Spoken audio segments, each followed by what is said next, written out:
Code share নিয়ে আমি পূর্বে একটি ভিডিও বানিয়েছিলাম। পূর্বের ভিডিওটা বানানোর মেইন উদ্দেশ্য হচ্ছে যে বাংলাদেশ বিমানের কোড শেয়ার।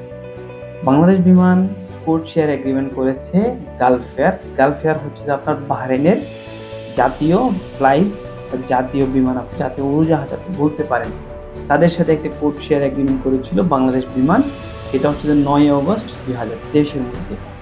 কিন্তু 9 আগস্ট 2023-এ যেই কোড শেয়ার এগ্রিমেন্টটা করেছে, আসলে সেই এগ্রিমেন্টটার পরও বাংলাদেশ বিমানের বিজনেসের মধ্যে কোনো ধরনের ডেভেলপমেন্ট এখনো পর্যন্ত লক্ষিত হয়নি।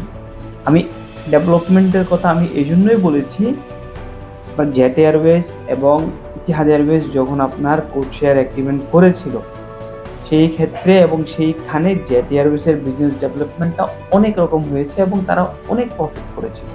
Number one. Number two, Emirates Airlines যখন শ্রীলঙ্কান এয়ারলাইন্স বা এয়ারলঙ্কার সাথে আপনার কোড শেয়ার এগ্রিমেন্ট করেছিল, তারপর থেকে এয়ারলঙ্কা বা শ্রীলঙ্কান এয়ারলাইন্স তাদের ব্যবসার জন্য আজ পর্যন্ত তাদেরকে আর পেছনে থাকাতে হয় নাই। তারা এখনো তাদের বিজনেস অনেক উঠছে, তাদের বিজনেস ডেভেলপমেন্ট অনেক হয়েছে এবং তাদের কাছে অনেকগুলা ফ্লিটও রয়েছে।